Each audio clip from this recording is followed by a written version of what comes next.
हरे कृष्ण जय राधे बारान ताई আমরা পবিত্র প্রভুর আজ ছোট শিশু বাচ্চা কমলাক্ষ লীলা শ্রবণ করি তারপর আমরা নিত্যানন্দ প্রভুর লীলা শ্রবণ করব আজকে তো ছোট এদিকে গোপের আচার্য গোপের আচার্যকে বলছিলেন আমার নরসিংহ রাজা আপনাদের যদি কথা বলে মানে কথা থাকে তাহলে হবে না কীর্তন শ্রবণ করতে হবে মন থেকে কীর্তন শ্রবণ করতে করতে এই কলিত জীব গুলোকে যায় আবার এই কীর্তন শ্রবণ করতে করতে নরকে যায় তাই আপনাদের কাছে আবারও আমার অনুরোধ আপনারা অন্য মনস্ক না হয়ে অন্যভাবে মন না দিয়ে আপনারা কীর্তন শ্রবণ করেন তাই এদিকে হরে কৃষ্ণ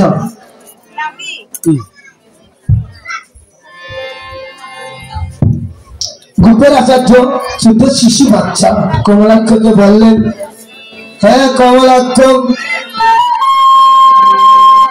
সবাই মাকে ভক্তি করলো তুমি কেন মাকে ভক্তি করলে না কমলাক্ষ তুমি শুনতে পাইতেছ না এই নবসিংহ রাজাদের আমাকে বলতেছে তুমি আমাকে কি অপমান করতে চাও আরে বাবা কমলাক্ষ কি বললেন আগো পিতা রাধে আগো পিতা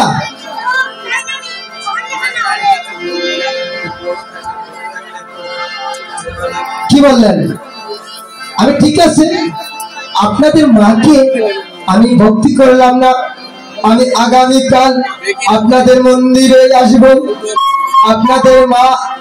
আপনাদের মাকে আমি মন্দিরে এসে ভক্তি করিব আপনারা সবাই দেখবেন আপনাদের মা আমার ভক্তি গ্রহণ করবেন আমি তাই বলব ভাই রাধে এখন ছোট শিশু কমলাক্ষ পিতাকে বললেন পিতা তোমার নবসিংহ রাজাকে বলো পিতা তোমার নবসিংহ রাজাকে বলো এই 7 গ্রাম নিমন্ত্রণ আমন্ত্রণ করে সব সাধুগুরু বৈষ্ণবকে মন্দিরে আনতেন আমি আগামীকাল পূজাতে এসে মাকে ভক্তি করব তোমাদের মা আমার ভক্তি গ্রহণ করবে না গোপের আচার্য কি করলেন ঠিক আছে বাবা কমলাক্ষ বসে যান ঠিক আছে আগামীকাল আমি রাজার গোসাইকে বলতেছি আগামীকাল দেখা যাক কি হয় আমার রাজা গোসাইকে বললেন গোপের আচার্য রাজা গোসাই আমার ছেলে কমলাক্ষ বললেন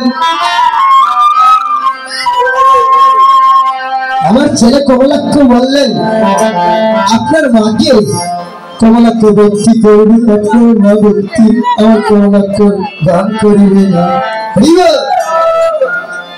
আগামীকাল পূজা এদিকে শুরু হলো এই ছোট্ট শিশু কমলাক্ষ কনিষ্ঠ আঙ্গুল ধরে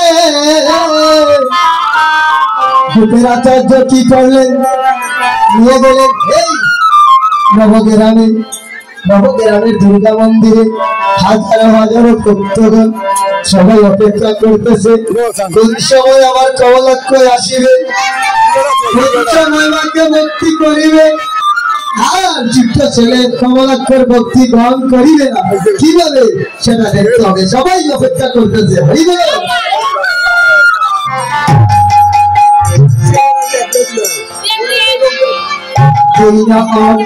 শিশু বালক কমলাক্ষ, যেই না আমার ছোট শিশু বালক কমলাক্ষ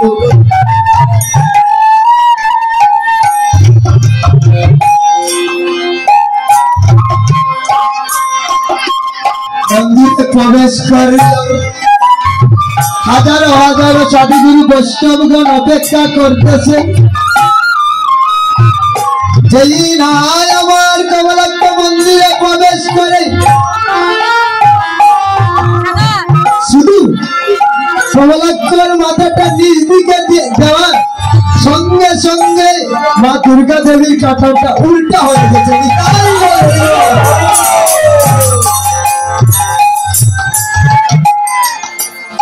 এদিকে রাজা মশাই কি করলেন?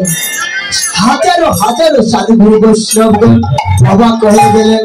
এটা আমার এই অনন্ত প্রভুর শিশুকালের লীলা। যেমনি ভাবে আমার গৌরাঙ্গ মহাপ্রভু এই কলির জীবকে শিক্ষা দেওয়ার জন্য করেছিল, তিনি তো নিজে বলে নাই এই আমি দেবাদিদেব মহাদেব এক অলিয়ত জীব তোমাদেরকে উদ্ধার করিতে আমি গৌরাঙ্গ মহাপ্রভু। মহাপ্রভু বলে গৌর গৌর বলে নাচে অনাহারে এই জাদুকাটা নদীর পাশে বসে একটা না 14টি বছর নারায়ণের গৌর নিয়ে গৌর গৌর বলে কেটেছিল। আর বলেছিল অনাদি রাধি গোবিন্দ গোবিন্দ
দেখেন আমার পরম বৈষ্ণব দেবাদিদেব মহাদেব কিভাবে এই কলিত জীবকে তিনি যে স্বয়ং দেবাদিদেব মহাদেব পরিচয় দিচ্ছেন, নিজের মুখে না বলে লীলার মাধ্যমে পরিচয় দিচ্ছেন। এই কলির জীব তোমরা জেনে যাও আমি কে। এমনিতে তোমরা এই মন্দিরে পূজা করিতে করিতে তোমাদের মায়ের কাছ থেকে তোমরা জেনে নিবে আমি কে। মুখে রাজাকে বললেন হে পিতা তোমার নবসিংহ রাজাকে বলে দাও তোমার রাজা মশাই মায়ের কাছ থেকে জেনে নিতে আমি কে। ভাই এই পরম বৈষ্ণব নিত্যানন্দ প্রভু, গদাধর প্রভু, শ্রীনিবাস প্রভু এইভাবে পরিচয় দিয়েছিল। আর আমার গৌরাঙ্গ মহাপ্রভু কিভাবে পরিচয় দিয়েছিল? গৌরাঙ্গ মহাপ্রভু দেখেন যখন মাত্র ৮ শিখছিল, শিখেছিল শুধু ৮ শিখেছিল। তৎকালীন আমার গৌরহরি সচিমাতাকে শুধু ছোট শিশু বালক গৌরাঙ্গ মহাপ্রভু শুধু হাত দিয়েছিল, সজীবতার সঙ্গে সঙ্গে অজ্ঞান হয়ে গেছিল। নিতাই ভগবানের মা, নিতাই গৌর হরিবল। তাই পাশের বাড়ি তাদের পাশের বাড়ি মাতাজিরা এসে বলল,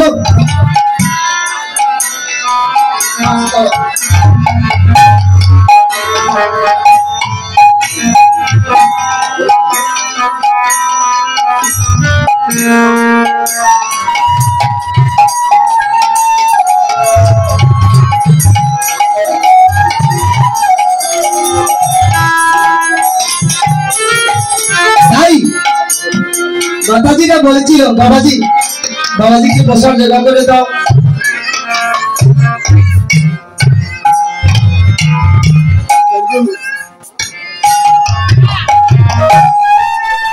দেখেন এই যে বাবাজি ভাবনা, আপনাদের এই সেবা অঙ্গন থেকে কোন ভক্ত জানুক কোনোভাবে কষ্ট না পায় সেই ব্যবস্থা আপনারা করবেন, তা না হলে বৈষ্ণব অপরাধ হয়ে থাকবো আমরা। এখানে আমরা যারা বসে আছি সবাই বৈষ্ণব, সবাইকে সেবা দিতে হবে। আর এই বৈষ্ণবে খরচে আমরা হয়ে যাবো বৈষ্ণব। তাই গৌর হরিবল। তাই গৌরাঙ্গ মহাপ্রভু কি করলেন,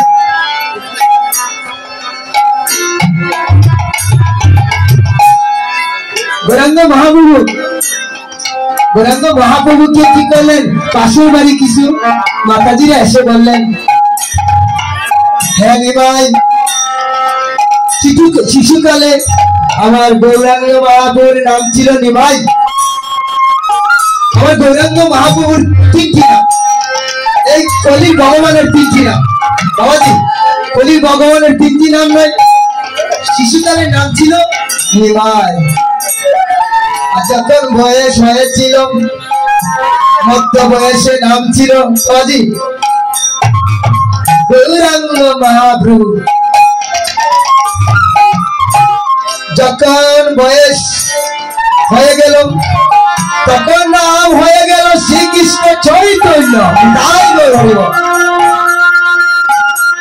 তাই পাশের বাড়ির মহিলা কি করলেন, বললেন, আরে নিমাই, তোমার মাকে তুমি অজ্ঞান করে দিয়েছ, তোমার মার যে জ্ঞান ফিরতেছে না, যদি তোমার মার জ্ঞান ফিরাতে চাও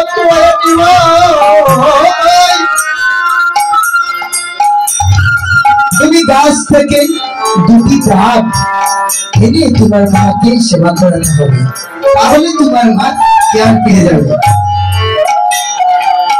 এই কথাটি আমি চরিতামৃতের একটি অধ্যায় পেয়েছি। চরিতামৃত এবং ভাগবতে অমূল্য রস, যেগুলা অমৃত রস যাকে বলে, ছোট্ট একটা গ্রন্থ কিনেছি আমি, ওইটাতে এত অমূল্য অমৃত রস আমার গাড়িতে রেখেছি, মধ্যে মধ্যে পড়ি। আমি তো জানেন এই সময় আমি এলাকার ছেলে, তাই এখন কি করলেন, আমার গৌরাঙ্গ মহাপ্রভু হাঁটা ঠিক মতো শিখেন নাই। তিনি ঠিক করলেন, দৌড়তে দৌড়তে বাইরে বেরিয়ে দুটি ধাম এনে নেন, কাঁধে করে কাঁধে করে দুইটি ডাব নিয়ে আবার প্রবেশ করলেন ভিতরে। সবাই অবাক হয়ে গেল, এত ছোট্ট বালক হাঁটতে ঠিক মতো শিখে নাই, কেমন করে ডাব গাছে উঠে ডাব পারল? এটা তো অবাক হওয়ার কথা, অবাক হবেন না? এটা ভগবানের লীলা, অনাদিরাদি গোবিন্দের লীলা, যিনি এই বিশ্ব ব্রহ্মাণ্ডকে পাহারা দিচ্ছেন, এই বিশ্ব ব্রহ্মাণ্ডের পিতা, গৌরাঙ্গ মহাপ্রভু কিভাবে লীলা করেছিল দেখেন।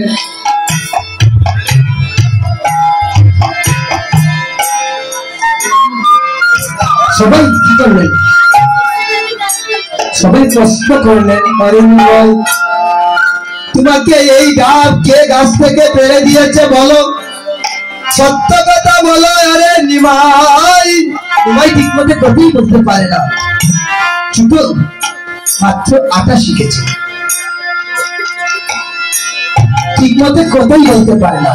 কিন্তু গৌর হরি যে বলতেছেন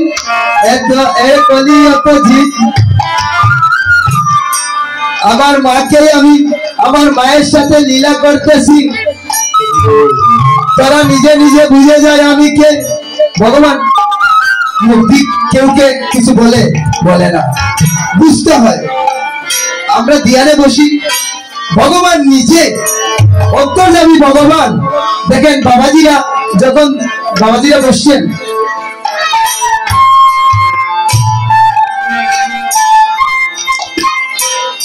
যখন আমাদের প্রভুরা ধ্যানে বসে গোবিন্দর সাথে ধ্যান করে, তখন অনাদির আদি গোবিন্দ আত্মা আমাদের তো সকল জীবের আত্মারূপে তিনি বিরাজমান। তিনি আমাদেরকে এই জ্ঞানটি দিয়ে দেন, যার যেটা প্রয়োজন তার মস্তকে সেই জ্ঞান দিয়ে দেন। গৌরাঙ্গ মহাপ্রভুর লীলা, শিশুকালের লীলা। আবার বলেছেন, দেখেন যখন আমার গৌর হরির 6 বছর বয়স হয়েছিল, আমার গৌরাঙ্গ মহাপ্রভু যখন 6 বছর বয়স হয়েছিল, গৌরাঙ্গ মহাপ্রভুর একটি বড় ভাই ছিল বিশ্বরূপ।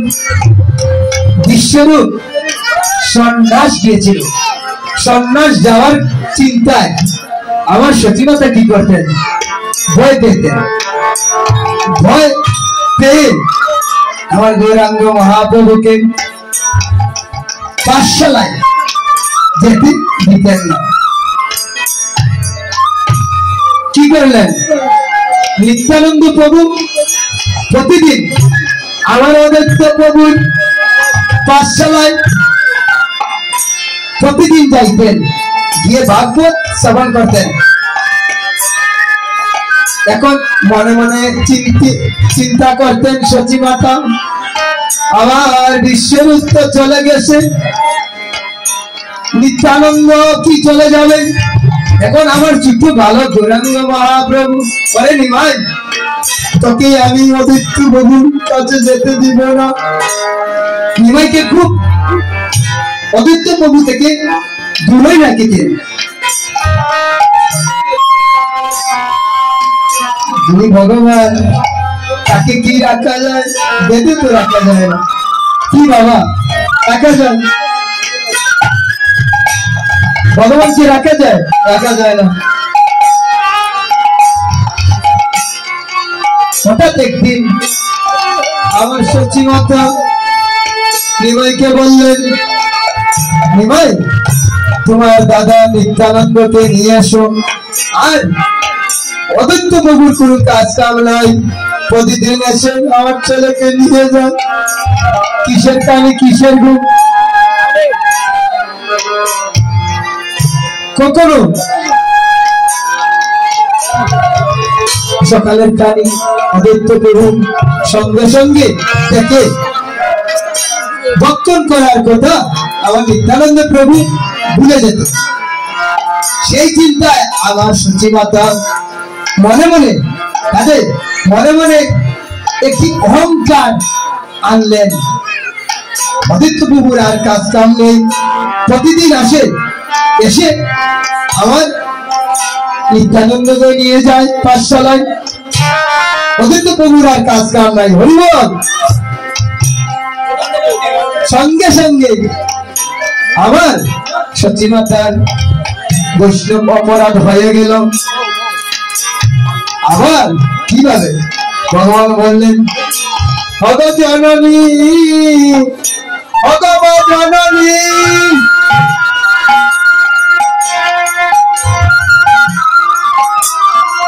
তুমি নিত্যানন্দ প্রভুকে বলেছ তুমি যে বৈষ্ণব অপরাধ করেছ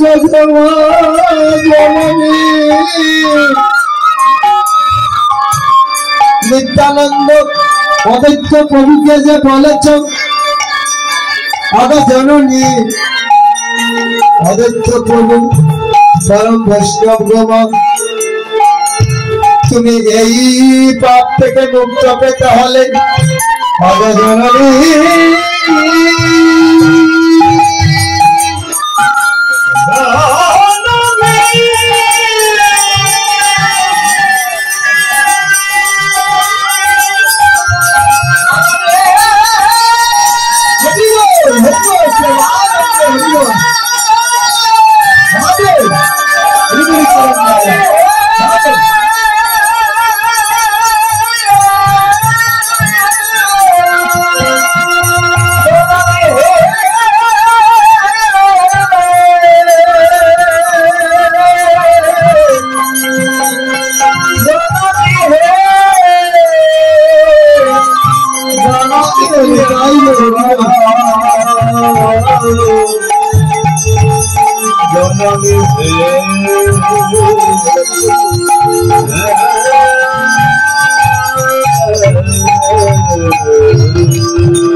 তুমি অদ্বৈত প্রভুর কাছে গিয়ে ক্ষমা চাইতে হবে তুমি যদি ক্ষমা চাও না সেই বৈষ্ণব অপরাধ থেকে তুমি রক্ষা পাবে না ভাই ভাই বললেন মাতাকে সচি মাতা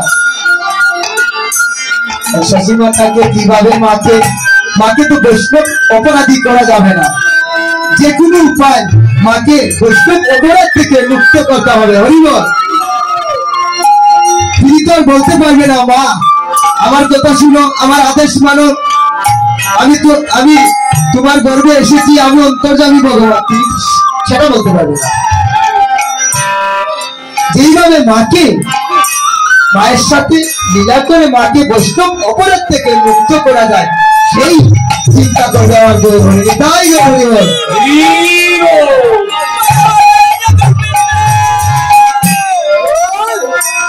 কি করলেন মাকে নিয়ে অদ্বৈত প্রভুর শান্তিপুরে অদ্বৈত প্রভুর বাসভবনে গেলেন গিয়ে কি করলেন মাকে বললেন অগা জননী আমার অদ্বৈত প্রভুর কাছে তুমি ক্ষমা চেয়ে যাও তুমি যদি বৈষ্ণব অপরাধ থেকে মুক্ত পেতে চাও ভগবা জননী তুমি আমার অদ্বৈত প্রভুর পায়ে তুলা তোমার মস্তকে মাতো নিতাই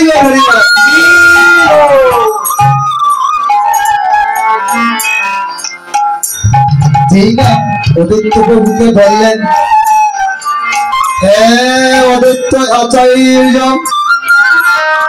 আমি মনে মনে তোমাকে নিন্দা করে আমি তোমার কাছে অপরাধী হয়ে গেছি তুমি আমাকে ক্ষমা করে দাও অদ্বৈত আচার্য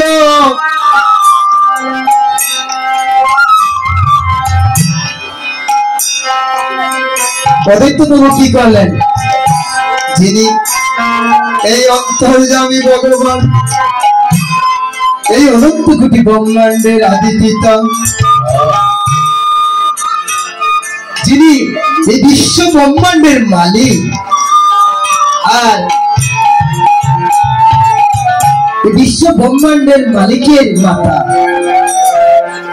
মাতা গো তুমি আমার অনন্ত কোটি ব্রহ্মাণ্ডের পিতা মাতা তুমি তো কোনো অপরাধ করতে পারো না গো জননী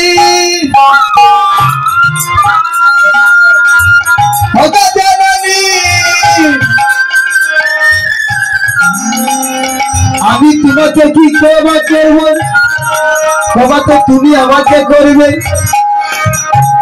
তুমি আমার আদি পিতার মাতা কি করলেন ছোট শিশু বালক নিমাই কি করলেন? মাতাকে বললেন, মাতা গো, অদৈত্য প্রভুকে তুমি চিনো না গো, ভগো জননী তুমি চিনো না। আমি অদৈত্য প্রভুকে চিনি গো মাতা, এত সহজে তোমার অদৈত্য প্রভুর ধুলা তুমি নিতে পারবে না গো মা জননী। আমার অদৈত্য প্রভু গরেন্দ্র মহাপ্রভু অদৈত্য প্রভু কি করলেন? তখন সময় এমন একটি টাইম ছিল, সন্ধ্যা আরতির সময় হয়ে গেল। আমার অদিত্য প্রভুর শান্তিপুরে বাসভবনে নিমাই এবং সচিমাতা রাধে সন্ধ্যা আরতির টাইম হয়ে গেল। কি করলেন? আমার অদিত্য প্রভু আরতি করতে শুরু করলেন। আরতি করতে করতে কি করলেন? আমার অদিত্য প্রভু হঠাৎ করে অজ্ঞান হয়ে পড়ে গেলেন।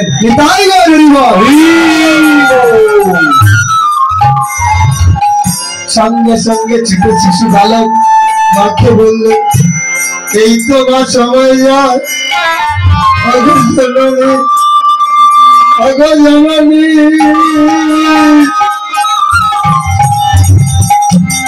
এই তো মা সময় যায়, অদৈত্য বাবুর তুলা তোমার মস্তকে নিয়ে নাও, আর নয় অদৈত্য বাবু যখন জ্ঞান ফিরে যাবে। অদৈত্য বাবু অত সহজে তোমাকে অদৈত্য বাবু তুলা দিবে না গো মা। সঙ্গে সঙ্গে কি করলেন? মাকে এই অদৈত্য প্রভুর তুলা মায়ের মস্তকে নিয়ে নিলেন। নিতাই গৌর হরি বল। আর এই বৈষ্ণব অপরাধ থেকে মাকে মুক্ত করে দিলেন। নিতাই গৌর হরি বল। তাই সময় তো বেশি নাই,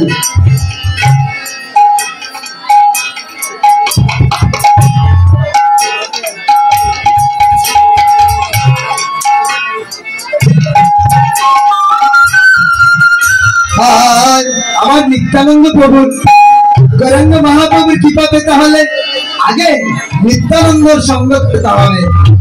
নিত্যানন্দ প্রভুর সঙ্গ করলে আমার গৌরাঙ্গ মহাপ্রভুর প্রেম আমরা অনেক সহজে পেয়ে যাব। তাই দেখেন আমার গলা কিন্তু কাজ করতে করতে সবার সাথে কথা বলতে বলতে নষ্ট হয়ে গেছে। একমাত্র অনাদিরাদি গোবিন্দর কৃপা হয়েছে বলে আমি কথা বলতে পারতেছি। আমি কিন্তু সকালে আজকে আমার ঘন্টা থেকে আমি কোন লোকের সাথে কথা বলতে মানে এত কষ্ট হয়েছে কথা বলতে। আমি মনে মনে চিন্তা করেছিলাম আমি মনে হয় পারতাম না কথা বলতাম।